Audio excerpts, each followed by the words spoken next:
मेरे पास nursery LKG के, उससे प्री नर्सरी के भी माँ बाप आते हैं बच्चों के, वो कहते हैं जी ये खाना नहीं खाता जब तक इसको फोन खोल के कार्टून चला के देखते हैं। एक हाथ से वो फोन पे वो कार्टून देख रहे हैं और एक हाथ से वो खाना खा रहे हैं। और दूसरी बात, माँ के पास इतना वो समय नहीं कि उसको भी दोनों की देखभाल एक साथ कर सके। अपना काम करने के लिए, सुविधा के लिए वो बच्चों के हाथ में मोबाइल। सबसे बड़ी खतरनाक चीज ये आज के समय में आ रही है उन बच्चों के लिए, उन माँ बाप के लिए जो अपने सुविधा के लिए बच्चों के हाथ में ये खतरनाक चीज दे रहे हैं छोटे होते हुए। बड़ा फर्क है। बच्चे एग्रेसिव ज्यादा हो गए हैं, आक्रामक ज्यादा हो गए हैं, मतलब इरिटेशन ज्यादा आ गई बच्चों के अंदर। जो वो 2-3 साल उन्होंने घर बैठ के बिना किसी डांट डपट के, बिना किसी दबाव के, वो घर बैठ के फ्री माइंड होकर उन्होंने, चाहे वो उनमें खेल खेले हैं मोबाइल के अंदर या काम किया है, वो आते बन चुकी हैं। अब वो आते धीरे धीरे धीरे धीरे छूटने की कोशिश कर रहे हैं, लेकिन छूट नहीं पा रही वो। अभी उसी ट्रैक पे बच्चे हैं जी। हम टीचर ने समझा दिया तो ठीक है, आया समझो ठीक है, नहीं हम कि मैं अंदर बैठा हूँ कमरे में, मम्मी मेरे को तंग मत करो, मैं अपना फोन से काम कर रहा हूँ। एक आदत बन गई, आदत बन गई। वो आदत आज तक बनी हुई है। वो माँ बाप को नहीं पता कि वो अंदर कमरे में बैठा हुआ क्या कर रहा है, पढ़ाई कर रहा है उससे या कुछ और उसमें चला गया वो। ठीक है, तो अब जैसे मान लो हम बैठे हैं, हम फोन हमने खोला करने के चक्कर में गलत ट्रैक पे चल पड़ते हैं। गलत ट्रैक का मतलब जैसे मोबाइल हाथ में दे दिया या उसको मतलब टीचर के हवाले कर दिया या ट्यूशन सेंटर में डाल दिए, ऐसा नहीं है। इसमें दोनों का योगदान जरूरी है। अध्यापक का योगदान बहुत जरूरी है कि स्कूल के अंदर वो। राजीव जी, ये हमने बातचीत की सोशल मीडिया के प्रभाव और दुष्प्रभाव को लेकर के। ज्यादातर हमने दुष्प्रभाव के ऊपर बात की है, लेकिन थोड़ा बहुत हमें प्रभाव के ऊपर भी बात करनी चाहिए कि उसके क्या कुछ पॉजिटिव रिजल्ट मिलने वाले हैं। तो जो सोशल मीडिया है उसके क्या कुछ आने वाले समय में जो पॉजिटिव, उसके ऊपर इतना ध्यान दे कि वो उससे दूर हट जाए मोबाइल से। और घर के अंदर शाम को मैं कहता हूँ माँ बाप का दोनों में से एक का तो कर्तव्य बनता है कि वो बच्चे के पास बैठकर 1 घंटा कम से कम उसके साथ बैठे, उसकी समस्याओं को समझे।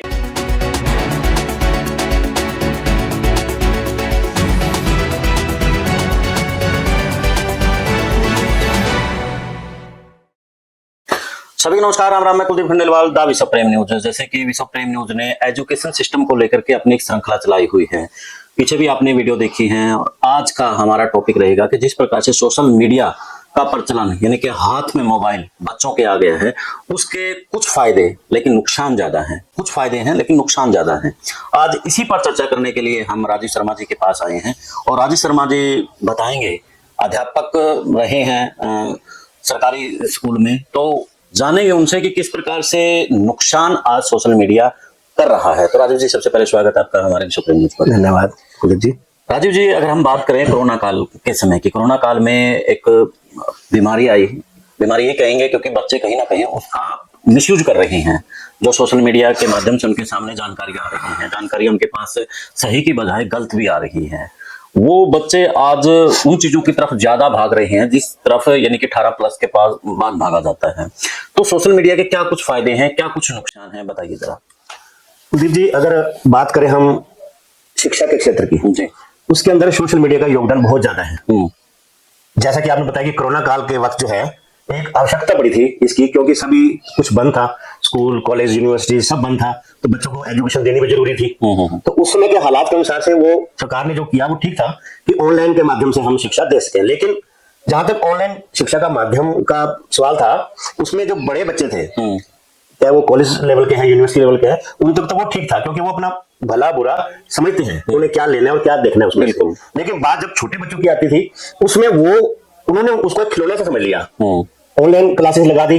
अब ऑनलाइन क्लासेस लगाने में मान लो आप 1st, 2nd, 3rd या 4th के बच्चे लेते हैं, उनको इतनी नॉलेज नहीं है कि वो ऑनलाइन में कैसे एजुकेशन ले। सारा भार कहां पड़ गया? माँ बाप के ऊपर। बिल्कुल। अब माँ बाप के पास इतना समय भी नहीं था कि वो इतना समय उनको बच्चों को दे सके। समय के साथ में उनको उस लेवल की जानकारी भी नहीं थी। और कुछ जो हमारे, अगर हम बात करें हरियाणा की बात करें, देहात की बात करें, तो उसमें बच्चों के जो पेरेंट्स थे, माँ बाप हैं, उनके पास वो सुविधा भी नहीं थी, फोन भी नहीं थे, स्मार्टफोन भी नहीं थे, और कईयों के पास तो फोन ही नहीं थे घर में। तो वो वंचित रह गए उस समय, तो वो वंचित रह गए वो ऑनलाइन शिक्षा से।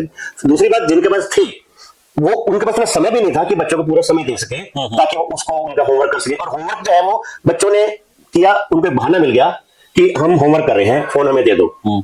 उसमें क्या हुआ, आर्थिक बोझ भी पड़ गया कि हर बच्चे के लिए एक नया फोन लाके माँ बाप ने दिया, उसको रिचार्ज करवाया, उसको वाईफाई के लिए या नेट के लिए जरिए जो भी है वो खर्चा बढ़ गया। एक तो नंबर 2, उसके बाद क्या हुआ कि वो बच्चे की अपनी प्राइवेसी के रूप में उसको देखने लग गए कि मैं अंदर बैठा हूं कमरे में, मम्मी मेरे को तंग मत करो, मैं अपना फोन से काम कर रहा हूँ। एक आदत बन गई, वो आदत आज तक बनी हुई है। अब वो माँ बाप को नहीं पता कि वो अंदर कमरे में बैठा हुआ क्या कर रहा है, पढ़ाई कर रहा है उससे या कुछ और उसमें चला गया वो।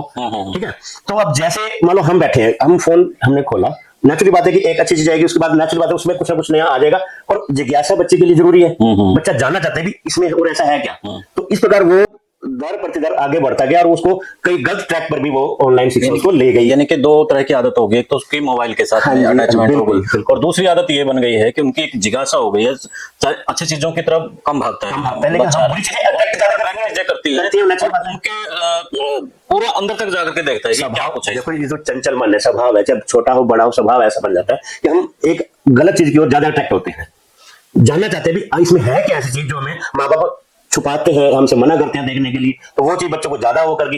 अब 8वीं 9वीं 10वीं के बच्चे, नेचुरली बात है टीनेज है, उम्र ऐसी होती है, फिसलने की उम्र भी होती है, संभलने की उम्र भी, एक टर्निंग पॉइंट है वो टाइम उनका टर्निंग पॉइंट है, वो किस तरफ टर्न करते हैं। राजू जी, आप एक टीचर हैं और एक स्कूल भी चला रहे हैं, सेंट मैरी आपका स्कूल है, तो कोरोना काल के बाद जो बच्चे स्वभाव में किस प्रकार का बदलाव आया है, किस तरह से यानी कि उनके अंदर फर्क देख रहे हैं? ये फर्क बहुत ज्यादा फर्क है। बच्चे एग्रेसिव ज्यादा हो गए हैं, आक्रामक ज्यादा हो गए हैं, मतलब इरिटेशन ज्यादा आ गई बच्चों के अंदर।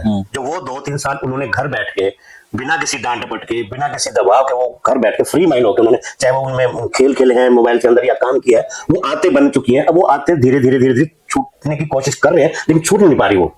अभी उसी ट्रैक पे बच्चे हैं जी। हम टीचर ने समझा दिया तो ठीक है, आया समझो ठीक है, नहीं हम गूगल पर देख लेंगे।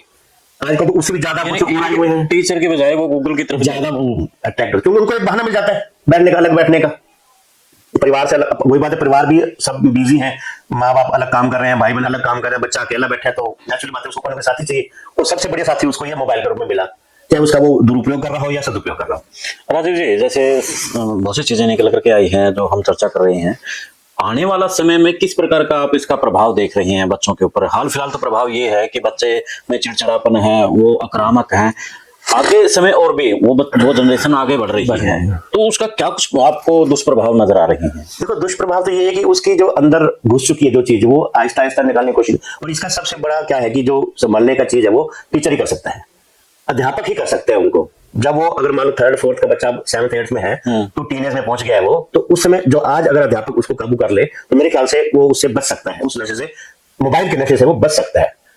आवश्यकता इस बात की है कि हम अध्यापक जो है अपने उस कार्य को हम पूरा करें। यानी कि ये एक प्रकार का नशा हो गया है जो बच्चों से छुड़वाना बहुत मुश्किल हो गया है। बिल्कुल सर। और बहुत से माँ बाप तो बच्चों को चुप करने के लिए, यानी कि हम अगर छोटे बच्चों की भी बात करें तो उसके हाथ में मोबाइल थमा देते हैं कि मैं काम कर लेता हूँ, और तब तक बच्चा इसमें लगा समस्या है सर, बहुत बड़ी समस्या है ये।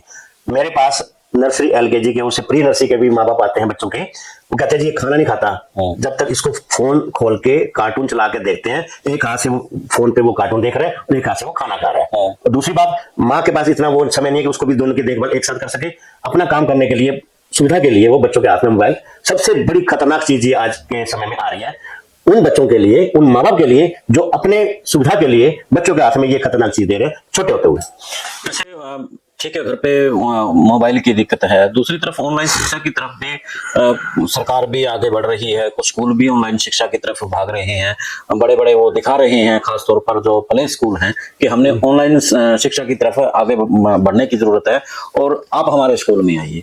तो फिर ये तो डबल दिक्कत हो गई नहीं फिर सामने, उसके छोटी स्क्रीन और फिर बड़ी स्क्रीन उसके सामने। देखो इसमें ऐसा है कि देखो जो स्कूल्स हैं, मान लो हर बजट स्कूल होते हैं, छोटे बजट वाले भी हैं, बड़े बजट वाले भी, हाई बजट वाले भी हैं। ऑनलाइन स्मार्ट क्लासेस या इस तरह के जो भी है, ठीक है, क्लास के अंदर उनके कॉन्टेक्ट दिखाना अलग मैटर है, लेकिन उस कॉन्टेक्ट को जारी रखना, उससे बच्चों को सीखना, वो कितना उसमें इन्वॉल्व हो सकते हैं, वो अलग मैटर बन गया। छोटे बच्चों के लिए मैं समझता हूँ कि बिल्कुल ठीक नहीं है, उनके लिए तो बिल्कुल सामने बैठ के समझाना लिखवाना वो सबसे बेटर है। आप देख रहे हैं आजकल हैंड राइटिंग खत्म हो रही है बच्चों की, क्योंकि लिखने का काम बिल्कुल कम हो गया। और जबकि हमारा एक दौर होता था जब पहले तो लिखाई सुधारने के लिए तख्ती और स्लेट उसको विशेष बल दिया जाता है सबसे ज्यादा। और मैं आपको बताना चाहूंगा कि हम सेंट मैरी के अंदर जो है एक यही चीज सबसे हम फर्स्ट करते हैं, बच्चों की हैंड राइटिंग और डिसिप्लिन, दो चीजें हमारे स्कूल की विशेषता है। आप अभी चेक कीजिए, हमारे बच्चों की कॉपी चेक कीजिए, हैंड राइटिंग आपको ऐसे मिलेगी जैसे कि बिल्कुल प्रिंट की ऊपर ही। ताकि अगर वो हैंड राइटिंग अच्छी हो तो उसको समझने में और लिखने में बहुत आसानी हो जाती है बच्चों को। जो लिखने की एक आदत स्कूल डालते थे, वो उसका क्या कुछ पर्पज होता था कि उसकी लिखाई बेहतर हो, क्या कुछ कंसेप्ट था? दो चीजें थी सर उसमें अंदर। आप जब लिखते हो ना, आपका हाथ चलता है, हाथ की मूवमेंट होती है, आपकी लिखाई सुधरती है, साथ में आपको अपनी गलतियों का पता चलता है कि मैंने कौन सा अक्षर सही लिखा है या गलत लिखा है। उसके बाद अगर आप एक चीज को 2 बार 3 बार लिखोगे ना, तो वो लाइन आपके दिमाग में छप जाएगी, तो आपको याद भी हो जाएगी। 2 पर्पज से लिखाई अच्छी होती है और याददाश्त बढ़ती है।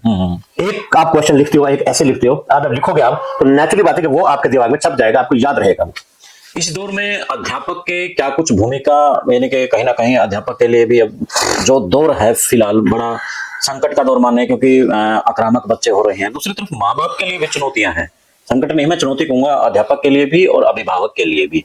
तो क्या हल निकालने की जरूरत है इस बात को लेकर? सर इसमें मोस्टली क्या है कि माँ बाप का मैं दोष भी नहीं दूंगा, क्योंकि आजकल क्या है कि 1 या 2 बच्चे हैं, तभी मैंने चुनौती शब्द दिया है। 1 या 2 बच्चे हैं और उनकी परवरिश करना उनका सबसे पहला कर्तव्य है, और वो उस कर्तव्य को पूरा करने के चक्कर में गलत ट्रैक पे चल पड़ते हैं। गलत ट्रैक का मतलब जैसे मोबाइल हाथ में दे दिया, या उसको मतलब टीचर के हवाले कर दिया, या ट्यूशन सेंटर में डाल दिए, ऐसा नहीं है। इसमें दोनों का योगदान जरूरी है। अध्यापक का योगदान बहुत जरूरी है कि स्कूल के अंदर वो उसके ऊपर इतना ध्यान दे कि वो उससे दूर हट जाए मोबाइल से, और घर के अंदर शाम को मैं कहता हूँ माँ बाप का दोनों में से एक का तो कर्तव्य बनता है कि वो बच्चे के पास बैठकर 1 घंटा कम से कम उसके साथ बैठे, उसकी समस्याओं को समझे, उसको दूर करें। राजू जी देखो, आपकी एज और मेरी एज में थोड़ा डिफरेंस है, लेकिन हम अपने दौर की बात करें, जो हमारे माँ बाप थे वो आज तो ठीक है 1 या 2 बच्चे के ऊपर कहीं ना कहीं कह देते हैं कि बस, पहले 4 से 5 बच्चे होते थे। वो अनपढ़ भी होते थे, उनके पास ना कोई मोबाइल की सुविधा थी ना कोई और सुविधा थी, लेकिन सपना उनका तब भी यही था कि हमारा बच्चा कुछ बड़ा करे। आज भी वही सपना है, लेकिन माँ बाप का जो उस समय का रोल था और अब जो रोल है उसमें बड़ा फर्क है। फर्क इसलिए कि आजकल जो माँ बाप है वो वर्किंग में है।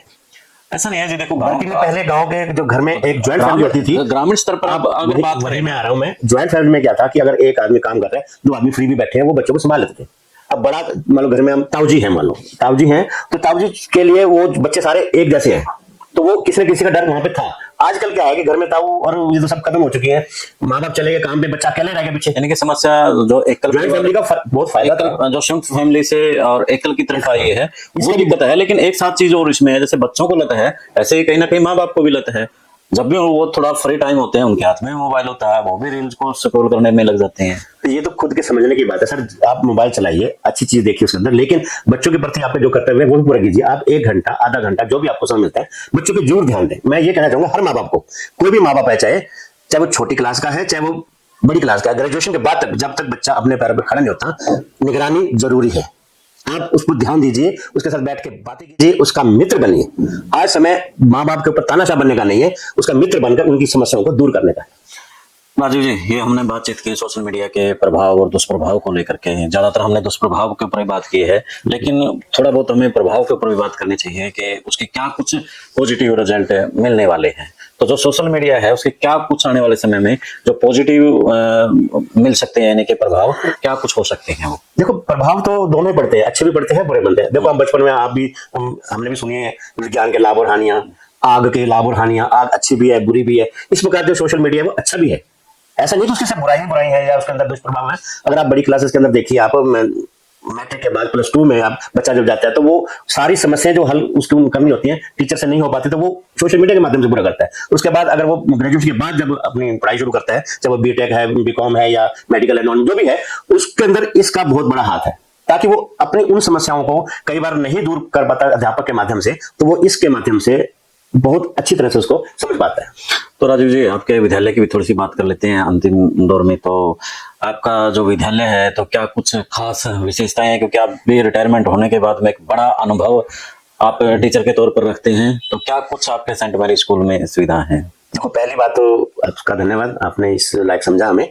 सेंट मैरी स्कूल की बात करें तो ये 8वीं तक का विद्यालय है। हमने 8वीं तक की शिक्षा इसलिए रखी हुई है ताकि अब जो है ना एक 3 टर्म है सारा पढ़ाई के, पहली से 8वीं, 9 से 12 और 12 से ऊपर। हम सिर्फ बेस तैयार करते हैं, बच्चों का अच्छा बेस तैयार करते हैं। उनमें अनुशासन है, अच्छी हैंडराइटिंग है, उनमें जो है आपस के मोरल वैल्यूज हैं, जैसे मान लो, तो ये चीजें हम बेस तैयार करके हम आगे भेजते हैं, ताकि 9 से 12 के अंदर जो टीनेज में बच्चे जाएंगे वो कहीं फिसले ना, कोई उनको अच्छी समझ भी रहेगी हमने आगे क्या करना है। उसके बाद 12 के बाद बच्चा जो है इंडिपेंडेंट हो जाता है, वो अपनी समस्याओं को समझा सकता है, सुन सकता है अपने आप में जी। और बाकी रही बात सेंट मैरी की, तो बाकी आपके सामने है सब कुछ। तो हम जो चीजें मैंने बताई, आपको मॉरल वैल्यू की बात करते हैं, तो देखो नाम सेंट मैरी तो है जरूर, लेकिन अगर हाँ आप हमारे दूसरी तीसरी सेंट चौथी मैरी कौन सा बुरा नाम है जी, वो तो नहीं बुरा चलो नहीं, कुछ बुरा लोगों नहीं के है। आज मैं इतना किसी और वे में आ रहा था मैं, ताकि जो हम जिससे जुड़े हुए हैं, हम अपनी जड़ों से जुड़े हुए हैं, सनातन धर्म से जुड़े हुए हैं, तो वो हमारा कर्तव्य या हमारा प्रयास भी रहता है कि हम उस जड़ों से जुड़े रहे, बच्चों को वो साथ साथ दे शिक्षा कि हम हमारी जड़ें जो है अभी भी उस धरती के अंदर है। सीधा सा मतलब है कि आप जो बच्चों के आज अनुशासन की जरूरत है, हाँ जी, हाँ जी। एजुकेशन के साथ में अनुशासन का बिल्कुल, आज सबसे बहुत ज्यादा है, बहुत क्योंकि जरूरी है। बच्चे आज अनुशासनहीनता, वो जिस टॉपिक पे हमने बात कही कि संयुक्त परिवार मॉरल में- वैल्यूज है ना, ये खत्म होती जा रही है। हाँ, संयुक्त परिवार कैसे में करें? थी, बिल्कुल। लेकिन वो अब एकल परिवार में वो चीजें रही नहीं है, बिल्कुल, तो बिल्कुल। जिम्मेवारी अध्यापकों की बड़ी है, बहुत ज्यादा। बड़ी है, तो इसलिए वो अनुशासन आप बेहतर अनुशासन और जो मॉरल वैल्यूज है, नैतिक कर्तव्य है जो बच्चों के, वो जब तक नहीं आएंगे तब तक बच्चा जो है डेवलपमेंट नहीं कर उस सकता है। एजुकेशन का फायदा भी नहीं है हाँ, कुछ। चलो राजू जी, आपका बहुत बहुत धन्यवाद। Thank you. तो राजू जी ने आपको बताया कि सोशल मीडिया से क्या कुछ प्रभाव और क्या कुछ दुष्प्रभाव हो सकते हैं। ये वीडियो मात्र आप ये मत समझिएगा कि ये सिर्फ एक फॉर्मेलिटीज के लिए है, आपको सोचने का वक्त है हाल फिलहाल, क्योंकि आपके बच्चे हाल फिलहाल छोटे हैं, जैसे ही बड़े होंगे जो स्वभाव है वो स्वभाव और भी ज्यादा आक्रामक होगा। इसलिए राजू जी ने जो बातें बताई है आपके लिए महत्वपूर्ण है, क्योंकि आपका बुढ़ापा और आपके बच्चे की जवानी दोनों जरूरी है। आपको बुढ़ापा अगर सेफ रखना है तो कहीं ना कहीं अब इसे ध्यान रखना पड़ेगा।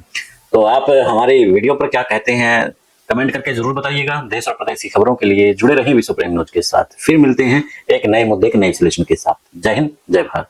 Thank you.